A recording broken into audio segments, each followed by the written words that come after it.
Hello, everyone. I'm so glad that you're able to join us today. And I certainly hope that you will find that this will be a very helpful presentation in helping you to communicate more effectively with your colleagues. Now, there are many ways that we certainly can um, communicate better with each other, and we can consider so many things when we're trying to communicate with others. Certainly, we want to consider things like, okay, well, what religion are they? What's their background like? What do they value? What do they seem to be interested in? What's their occupation or their student status or whatever it might be? There are plenty of things to consider. For this presentation, we're going to focus on cultures and ethnicities, and that's the primary focus for this particular um, webinar. And first, we're going to start with understanding the different cultures and what makes up those cultures, what do they believe in, etc. Understand each other better, then that means we certainly would be able to communicate better because we would know how to communicate with everyone better. So that's what we're going to do. So let's go ahead and start because we're going to have a focus on diversity um, first in this webinar. So just remember that there's a good reason for trying to learn about other cultures. You know, some people don't feel a need or a desire to learn about cultures and people who are different from they are, as others do. Well, we have good reasons for needing to focus on and learn more about people who are different from us. Uh, for example, if we can understand other people better, if we learn about them, we'll understand them better. If we understand them better, we'll be able to communicate with them better. And if we can communicate with them better, then we can get along with them better. And this is, school environment, whether it's K through 12 or a college university setting, it's in a work environment, and of course it's even in our social environments. It can be in our neighborhoods, it can be, wherever we shop, it can be in our own social group. So learning about diverse cultures and ethnicities and nationalities actually helps us to be better people, to be better employees, to be better employers, and to be better friends. So the objectives for this webinar: you will be able to communicate effectively with people whose backgrounds and experiences are different from your own regarding cultures and co-cultures, and also race, ethnicity, and nationality. So first, what do we mean by diversity? So let's kind of think about that. When we say diversity, what are we thinking about? Why, is such a focus on diversity? Well, pretty much because of what I just said a couple of minutes ago. And diversity didn't used to be talked about a whole lot, and then we started to see it discussed a lot more, say in the 80s and 90s, and now diversity has become very important. And so when we say diversity, we're talking about a lot of different things, such as, different people from different backgrounds, different religions, different cultures, different societies with different beliefs and customs and norms. And we will learn how we can communicate with these different people as I said, as it focuses or as it relates to their culture, co-culture, nationality, and race and ethnicity. So we're going to go into a little discussion about culture, society, and co-culture, and basically what do those terms actually mean? What's a textbook definition for those terms? So let's start with culture. Culture is the totality of learned, shared symbols, language, values, and norms, customs, everything that you are a part of that makes you very distinguishedly a part of one established group, but different from another established group because your learned customs and beliefs and language and norms are different from another group's. So that's your culture. A society is a group of people who are all in the same culture. And then a co-culture is going to be a smaller group. It's a subset of a culture.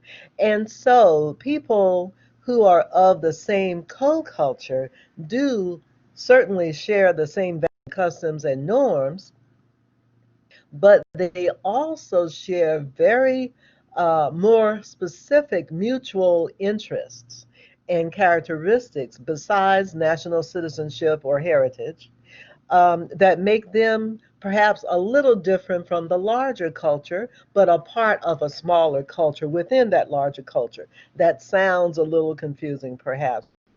About it, it does make sense. So, can you think of examples of a co-culture, for example? For example, academia. And Mariah says bibliophiles and readers, absolutely co-cultures, okay? Um, and how about this is also a co-culture? Yes, academia, teachers, professors, instructors, athletes, runners. Religion is a co-culture. It's and your specific religion is also a co-culture. Certainly, older individuals, senior citizens, young people, teenagers, um, bikers. If you're into motorcycles, for example, gaming nerds. That's right, Mariah. Pop culture geeks, absolutely. Um, Minorities, different minority groups are co-cultures. Okay, African Americans, for example, um, versus whatever other minority group, Hispanics, Hispanic Americans, for example, and so on and so forth. Um, let's see. How about the Greek culture on campuses? If you're a member of a fraternity or sorority, in that sense, that's a co-culture. There are plenty, as we've seen, plenty of wonderful examples of co-cultures that we all belong to. We all belong to some kind of co-culture, and probably more than one. Excellent examples. Thank you, everyone. So let's also talk about nationality, ethnicity, and race. Our nationality, as I said before, is the easiest for everyone to identify with because, we are a citizen of a particular country. That's our nationality, usually where we were born and raised. Not always, but usually. Um, Ethnicity is our perception of our ancestry and our heritage. And we all do have a perception of that we identify with.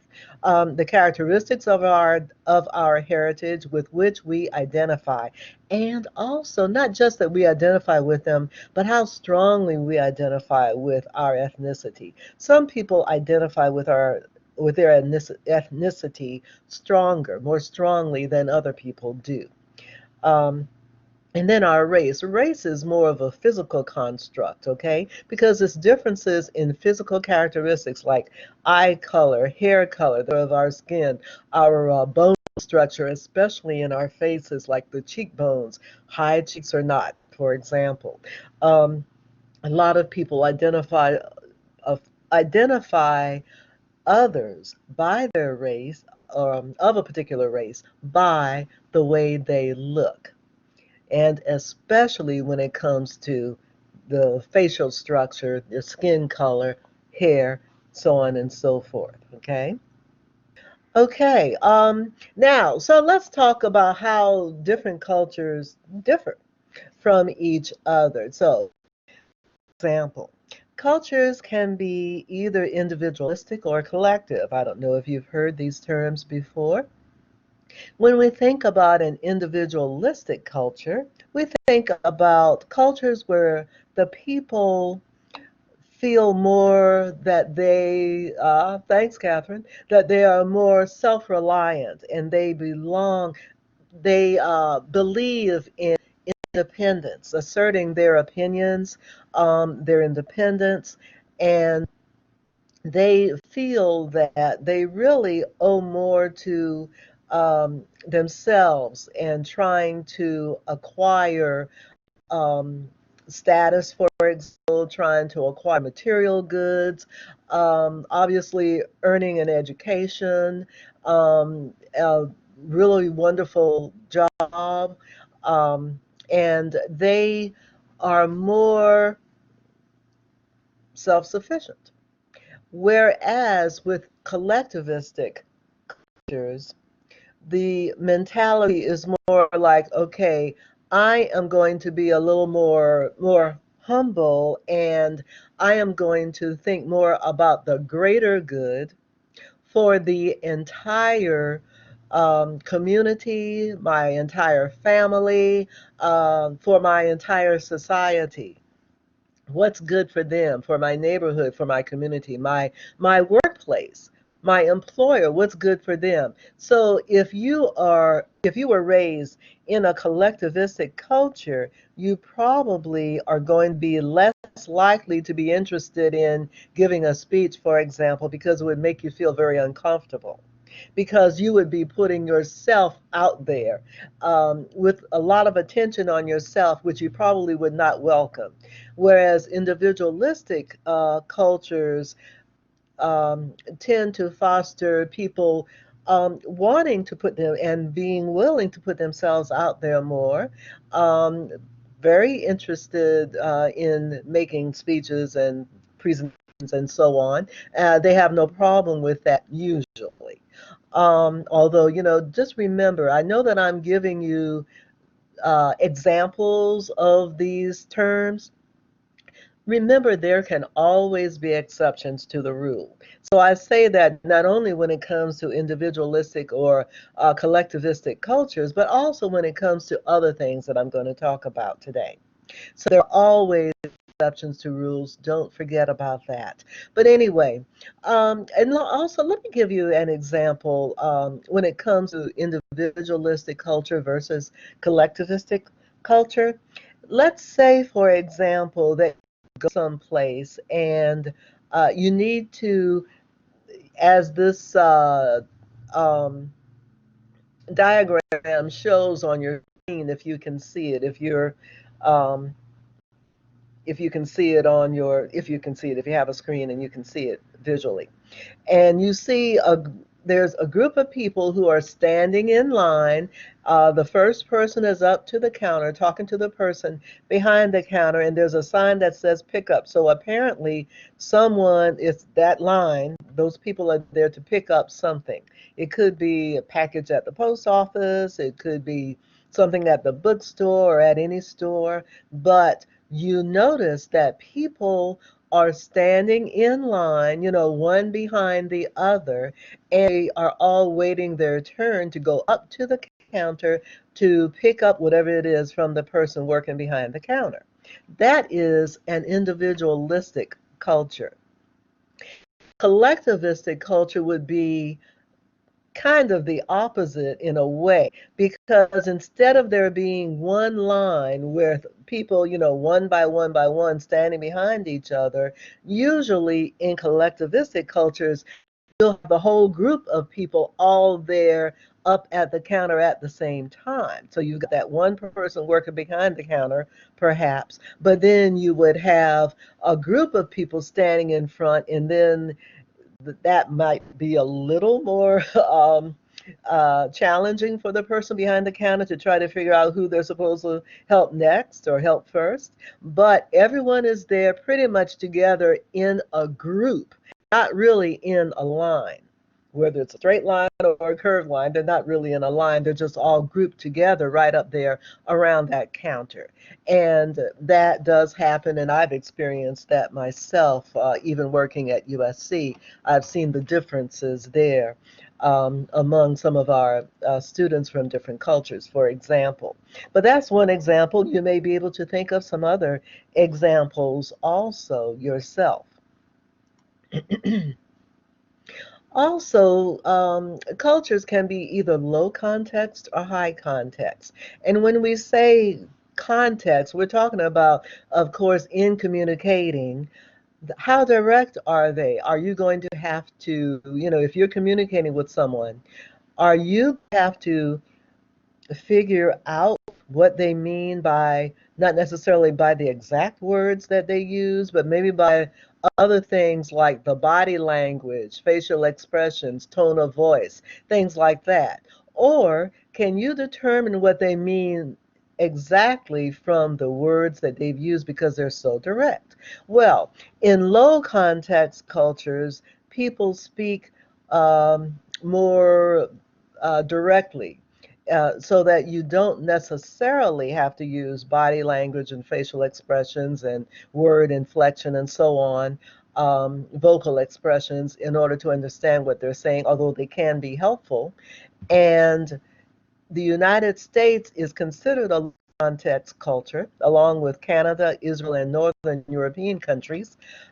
But you will note that even in the United States, right here, I think a lot of times we actually do depend, it depends on who we're speaking to, of course, speaking with, but a lot of times we do depend on body language to help us understand what a person means. Sometimes the body language seems to go along with what they say, sometimes it doesn't.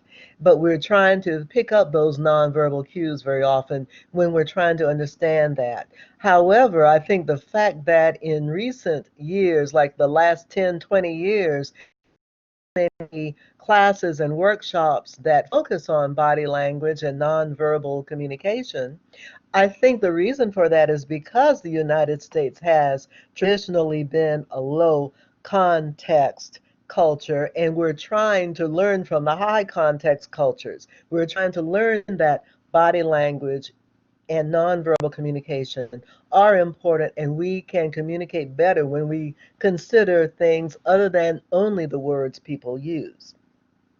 High context cultures, examples are South Korea, New Zealand, and also Native American cultures use high context, meaning that you must depend not just on what they say, because sometimes they're not going to necessarily speak very plainly what they mean, what they're thinking. And sometimes that's because they may not want to offend. If we were to go back to collectivistic culture, they do not want to offend other people. And very often, collectivistic cultures are South Korea and New Zealand, for example, where they may not want to offend other people. A lot of Asian countries, especially, don't want to offend other people. But so they may soften the blow. They're reluctant to criticize anyone, and if they do feel that they have to, they will try to soften the blow by using words that may not be as harsh. We sometimes try to do that here, but a lot of times don't. But in any case, sometimes you have to really depend. If you have someone from a high context culture, you may really need to depend on that body language and the facial expressions to help you figure out, well, what is this person really trying to say? Because I'm not sure that I really understand, and I guess I kind of need to try to between the lines. I'm not quite sure I understand what it's saying. But that's the difference between low context and high context cultures. Also, cultures can differ in power distance. And when we say power distance, we're talking about the degree to which power is distributed in that particular society. That is, who's in charge? Is it only a very select people in charge? Or, is power pretty much evenly distributed throughout that society, throughout that country? So, low power distance cultures believe in having power distributed pretty equally or primarily equally. The United States, Canada, Israel, New Zealand, and Western Europe. We would say that, for example, in the United States, okay, we believe in equality for the most, and we believe that everyone has power to some extent. over certain things, whether it's over our own lives or over other things that happen in our communities, in our societies, in our work environment, and all of that. So we are considered a low power distance culture because we believe in democracy more than anything else. And when we communicate, we believe in telling people what we think. And we don't feel afraid to speak up, to tell people how we feel and what we think normally. When it comes to employment, we do believe in speaking up on the job too. And we like it when we have an employer, a supervisor who values our opinions and asks us for input. This is what we like. Now, in high power distance cultures such as Mexico, Brazil, India, Saudi Arabia, and the Philippines, very often these are people who do not have control. There is instead a group that's going to be in control and have the power. I would say that a lot of this also might happen perhaps in the United Kingdom because there's a monarchy in control. However, they're not entirely controlled, which I think would also lend them towards being more low power distance, like other Western European countries, because there's also parliament. There's also a prime minister. So they do share the power over there, even though there's a monarchy. In other countries where there's a monarchy, the monarchy is it. And a lot of times, even though sometimes they might have something else like a but a lot of times a monarchy may even overpower the parliament. And so that they're more high power distance than Western Europe, and certainly more so than we are.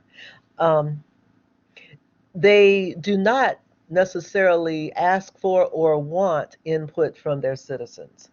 On the job, they want input from their employees. So the employees don't have much power at all, okay, at work. They basically, the understanding is your supervisor will tell you what to do and you do it. No questions asked. When it comes to communication, um, you will communicate with each other. Whoever is in charge will mostly communicate with you, and you don't necessarily communicate back. A little, but not nearly as much as what goes on in low power countries. So even in communication, you don't have much power because whatever if you try to voice it, it may not be heard. You may be stopped. For example, your voice may be uh, shut up. So, how high power distance cultures, the power comes from a select group of people, and whether it's a social group or a political group, and everything kind of filters down to the majority of people, but the majority don't have power. We also have cultures that differ in uncertainty, avoidance. And when we say uncertainty, avoidance, what that means is, okay, you've got some cultures that feel very uncomfortable if they're in a situation where is unsure, unpredictable. They feel uncomfortable about that. And so that means that they are high in uncertainty avoidance. So examples of those are Argentina, Portugal, and Uruguay. They would rather be in a more certain kind of situation where they can pretty much figure what the outcome's going to be, what it's going to be like. They don't feel like they're taking any risks. Okay, so those are people or cultures with highly uncertainty avoidance. Okay, now countries that are uncertainty accepting, they accept risk. They're okay with. They don't mind not knowing the outcome. They feel perfectly comfortable. They don't need any kind of predictions. They're absolutely fine. And so places like, especially, we think of, hey, just, live your life, live and let die, that kind of mentality. I think Jamaica especially is a place that we think of where that is very much their culture. And same thing with New Zealand. We think about that. They have that, devil may care kind of attitude. They don't worry about the outcome. Whatever it is, be fine with it. They'll deal with it. Um, I wonder where you think the United States is on that. What do you think about the United States? Um, I can see how, in some ways, the United States can be both. Kind of in the middle, perhaps, on both sides, or right in the middle. Um, Again, there are all exceptions. Okay, so cultures also can be either masculine or feminine. And that may be interesting to you because I think maybe a lot of times we don't think about that. We don't think about, for example, whether or not the United States is a masculine or a feminine oriented culture. And as you can see there on the screen, the United States is considered moderately masculine. And you'll understand why when I tell you about this in just a minute. Austria, Japan, and Mexico are more masculine than we are, and feminine cultures are Chile and okay, so when it comes to cultures, masculine and feminine basically means, you might guess what this means, or at least some of it. If you're in a masculine culture, it's more male dominated. Males have more power in that culture than women do. However, I think the reason that the United States is moderately masculine, excuse me, is because we are trying to be a little more inclusive when it comes to feminine.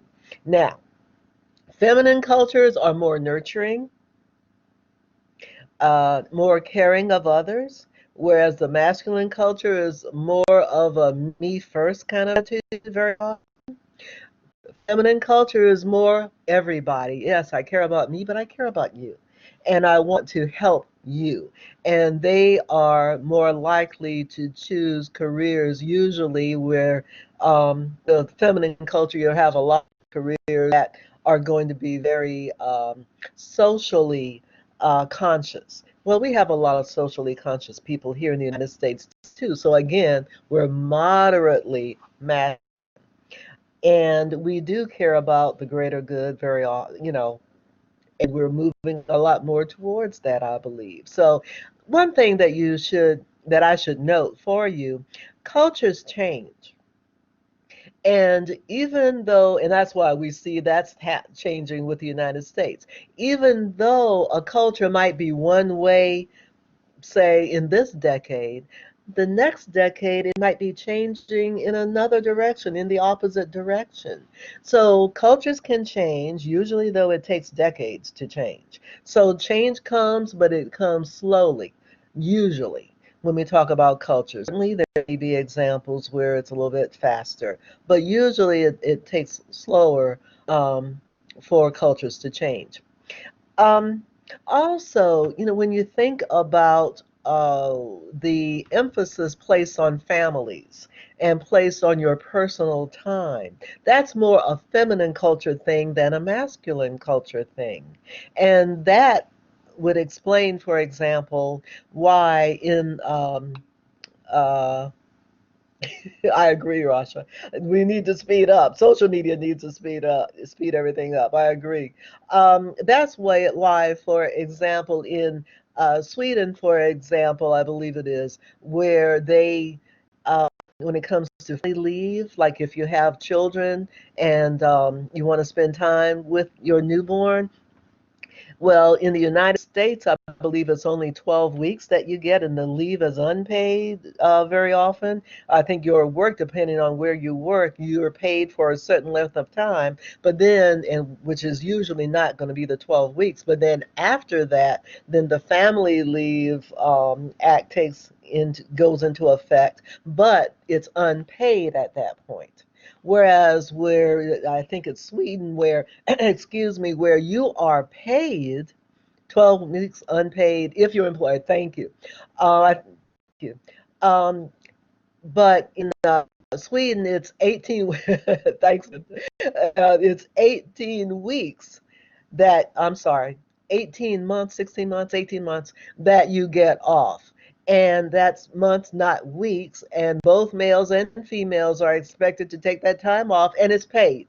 So, there's a huge difference in the way our societies and our cultures see things.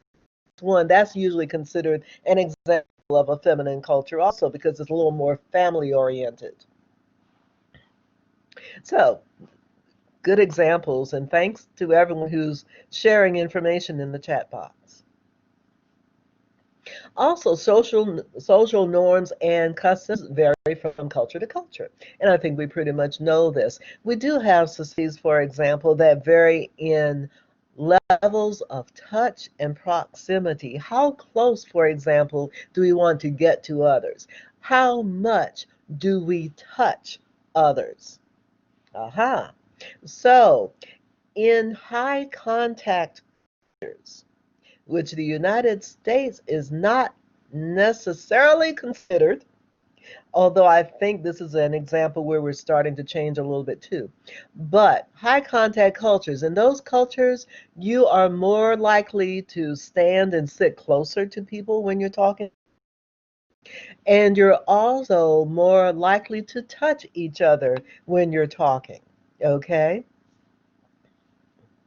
I thank you. I agree with that. Also, when it comes to low contact cultures, then they're not going to be as likely to sit or stand close to each other, when talking, and especially if it's one on one, they would more comfortable in a group environment, standing relatively close. But in a one-on-one, they would feel less comfortable. And then in the United States, usually it's low contact where people don't necessarily like to touch each other a whole lot. You shake hands when you greet each other, and they may not touch each other again. Whereas if, again, always exceptions. And I do agree that in the South, I think we are more high contact than low contact. I absolutely agree. I think in the northern U.S., for example, New York and New Jersey, areas like that, maybe they're not so um, high contact for whatever reason. But, you know, we have differences, and I know we're not covering regional differences, but we have regional differences in every country, including the United States. And one part of Southern hospitality is we believe in hugging each other a lot. Also, or ethnicities believe in hugging more than others. So think about that too. Thank you for sharing about Japan. Usually not going to be doing a whole lot of touching. I absolutely agree. Absolutely. Something else that we want to consider for spatial zones. And when we say spatial zones, those are the levels of personal distance. How closely do we stand to each other? Okay. Thank you. About Puerto Rico. Thank you. So, for spatial zones, either our intimate space, which means anywhere 0 to about 1.5 foot from each other, from the person we're talking with, okay? That's intimate. This is going to be someone you know very well. This is going to be a romantic partner. This is going to be your child. This will be your friend, other close family members. Whoever you're really close to, then they share with you, and you don't have any problem sharing that close, intimate space with them. Now, personal space is going to be a little further away. Personal space is more like 1.5 to 4 feet from you. These are also people that you know, but they're not in your intimate circle, right?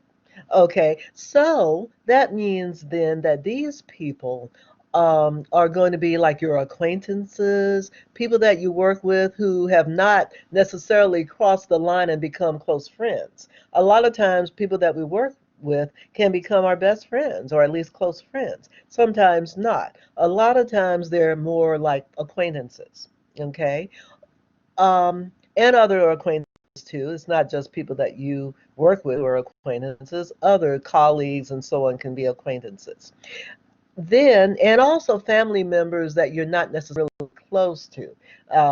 I've got family members that can be part of my personal space, but they would not be in my intimate space because we're not that close. Okay.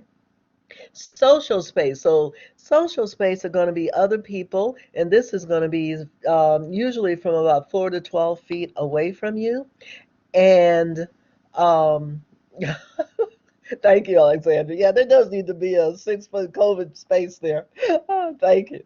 But we need to think about the social distance. So these are people that we don't know very well, but we run across them at work or in school, classes, and so on. We don't really know them well. We may have a conversation with them, but we would feel uncomfortable to be in our personal space because we feel like, I don't know you like that, you know? This might be a customer, for example, that has not become a friend. You don't see them that often. Maybe you see them every now and then, a customer or a client, so that's fine. Maybe, if you're teaching in a small group, small classroom, then that could be a social space possibly also.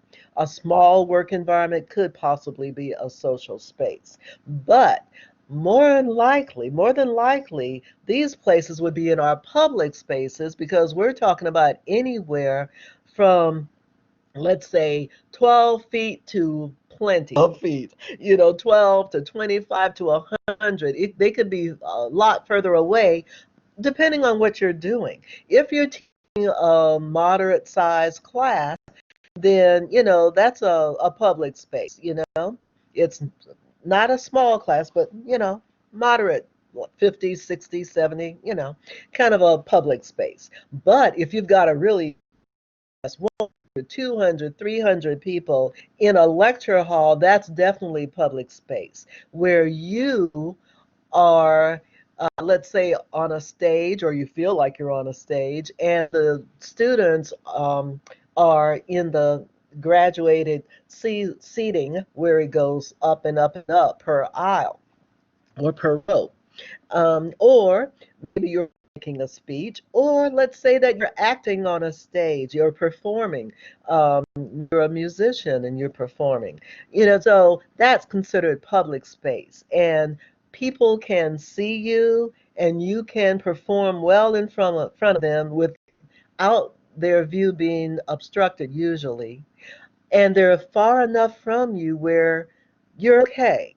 If they were right up on you, you wouldn't feel as comfortable performing in front of them probably, or presenting to them or teaching to them, because that would be too many people too close to you. That's the difference there. Okay. So public space, there's a reason for public space, so that you can feel comfortable, the crowd is not up on you, and they can all see you and hear you a lot better that way. Okay. So those are the differences. Um, Spatial zones. And hopefully, well, if you have any questions, just let me know at the end, okay? Also, formality expectations, do differ between cultures. How formal do we expect to be? Well, we're pretty informal here in the United States and also in Canada and Australia. But they're more formal in places like Germany, Egypt, even Mexico. We are speaking informally, then we are not using titles, we're not saying sir and ma'am necessarily. We're just talking freely. And yes, we might be injecting humor, very appropriate humor. And we want everyone to enjoy each other, communicating with each other. And we feel relaxed communicating with each other. Also, societies do vary in their norms and expectations concerning the way that we use. Different societies use time differently. Are you monochronic or polychronic? If you have a monochronic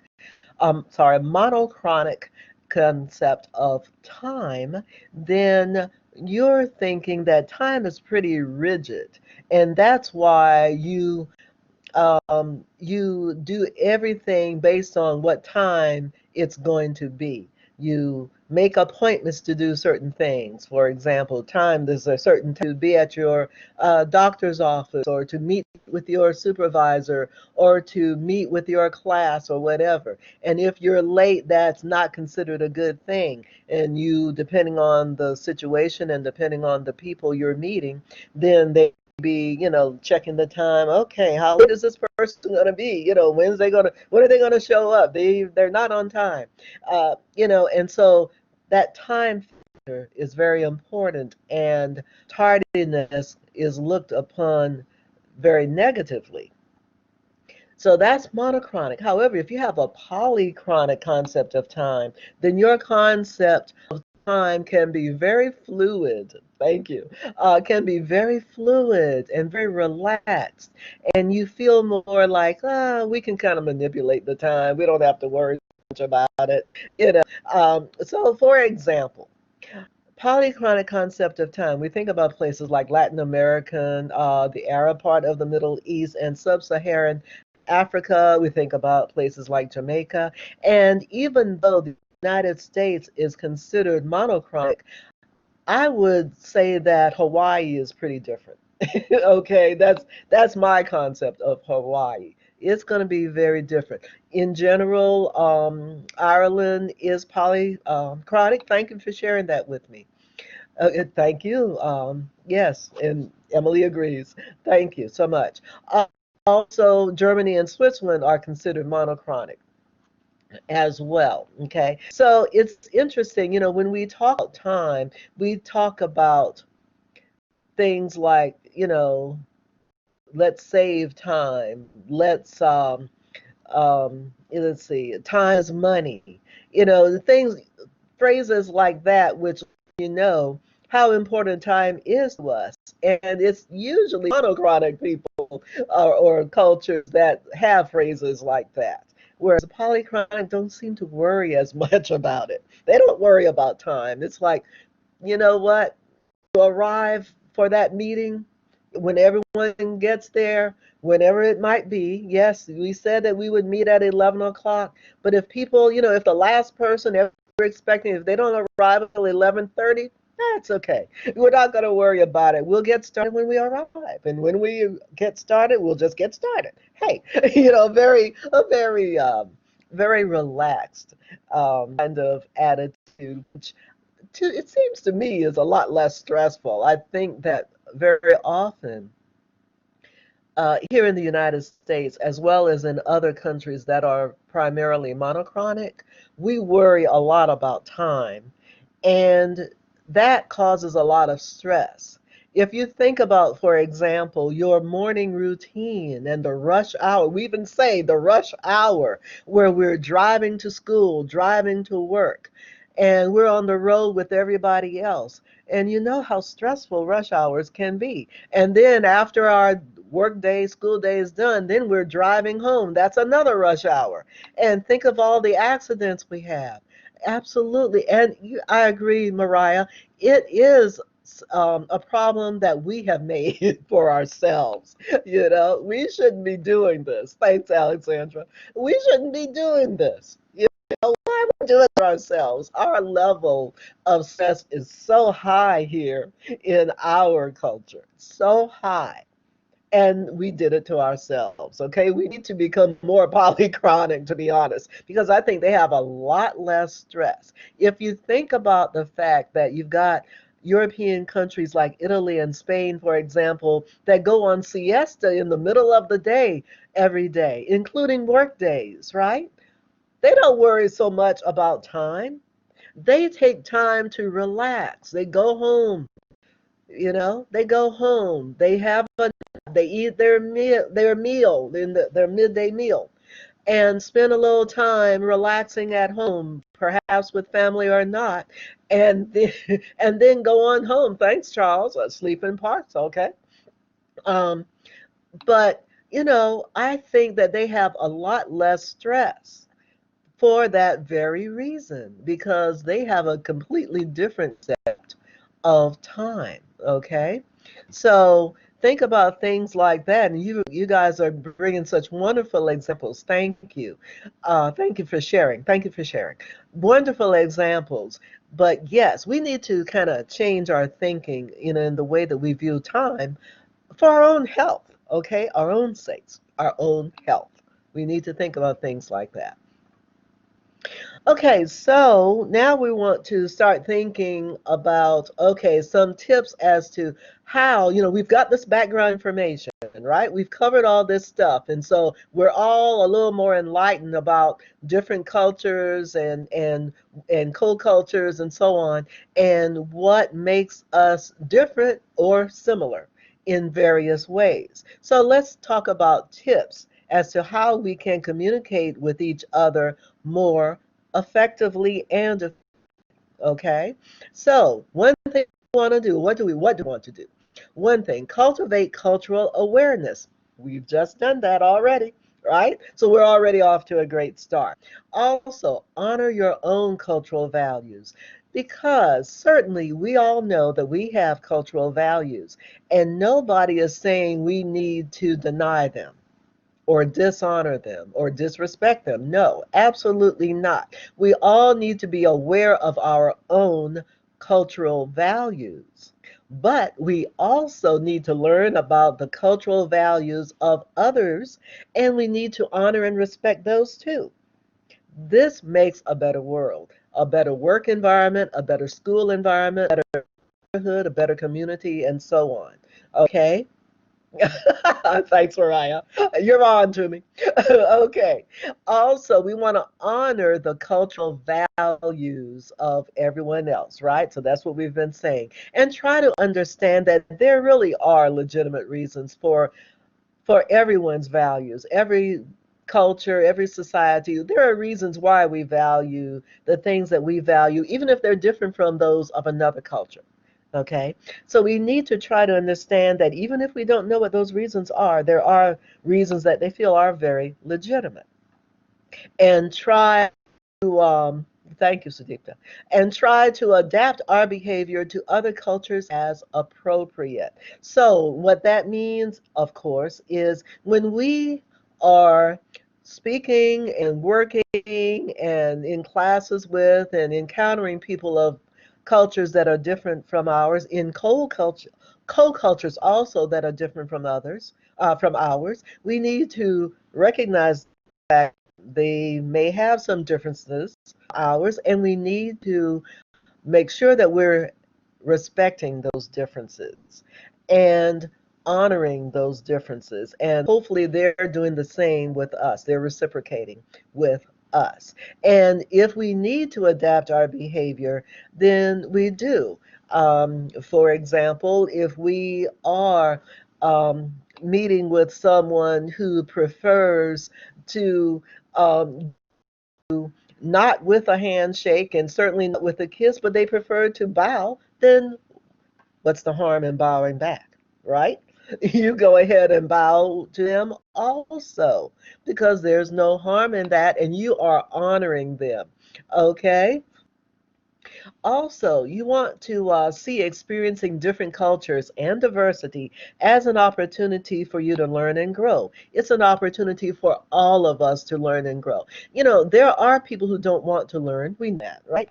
But that includes people who are like, you know what, I want to learn, but I only want to learn about me. I only want to learn about my family. I only want to learn about my culture, my ethnicity, and they ignore everyone else, other cultures or other nationalities, other ethnicities, and so on. You know, I think that it behooves all of us to try to learn about others as well as about ourselves. Nothing about learning more about yourself, nothing at all. But it's important to, in addition to that, also learn about other people, because that makes a better world.